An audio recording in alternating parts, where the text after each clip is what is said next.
Bonjour à tous et bienvenue dans Contact. Savez-vous qu'en un an, le nombre de locations de trottinettes partagées a été multiplié par 7 à Bruxelles? Et oui, c'est vraiment devenu un mode de transport populaire de nos jours. Partons tout de suite à la rencontre d'Eric pour qu'il nous raconte un peu son quotidien à trottinette.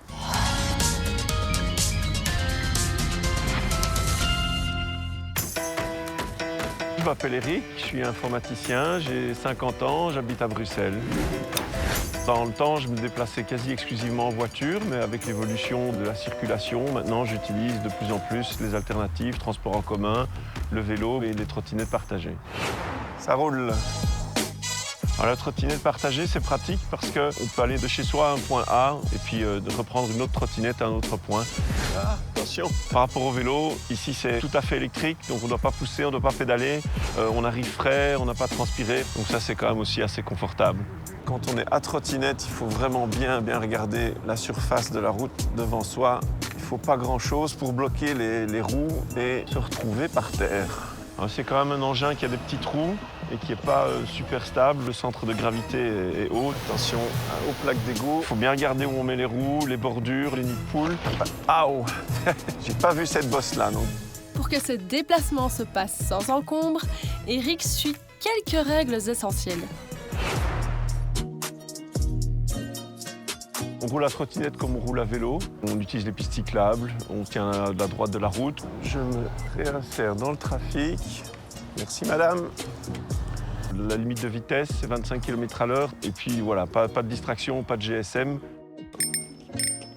Attention, merci. On est très silencieux, donc pour éviter de surprendre un piéton, on ralentit, on utilise la sonnette et comme ça, on n'a pas de soucis. Bien anticiper parce qu'on ne freine pas forcément court et donc la gravité fait son effet.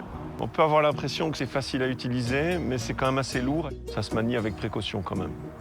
Hop. Quand je dis que ça ne freine pas bien une trottinette, même sur une piste cyclable, on n'est pas forcément en sécurité. Je me posais encore quelques questions sur l'utilisation des trottinettes partagées, alors je suis allée les poser à Eric. Salut Eric! Bonjour Fanny. Alors c'est ça ton moyen de déplacement? Mon engin de mobilité, oui. Qu'est-ce qui a changé pour vous, les utilisateurs de trottinettes, depuis que la loi du 1er juillet a changé?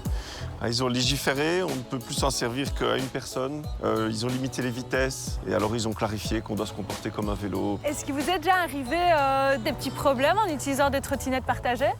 Ça arrive parfois qu'il y en ait une qui ne soit pas en ordre techniquement. Je fais un petit peu une inspection avant de rouler. Je vais tester les freins et alors ici, il y a des petits clignotants. Et il y a même des clignoteurs.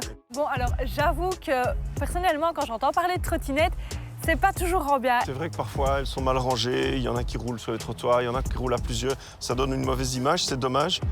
Merci beaucoup pour cette petite immersion dans ta vie de trottinettiste et je te dis à une prochaine. Au revoir. Ciao. Puisqu'il combine plusieurs moyens de transport, Eric est particulièrement conscient de la réalité de chacun. Il avait donc un dernier clin d'œil à vous partager. Un conseil pour mieux cohabiter, qu'on se mette à la place des autres utilisateurs. Quand on conduit une trottinette, on doit réfléchir aux voitures qui ne s'arrêtent pas forcément facilement. Et quand on est en voiture, on doit peut-être penser qu'une trottinette, c'est pas aussi toujours maniable. Merci d'avoir été avec nous pour cette immersion dans la vie d'Eric. Si vous avez encore des questions concernant la nouvelle loi sur les engins de déplacement, vous pouvez nous les poser tout de suite en scannant le QR code qui s'affiche juste au bas de votre écran. Moi, je vous dis à la semaine prochaine et d'ici là, bonne route!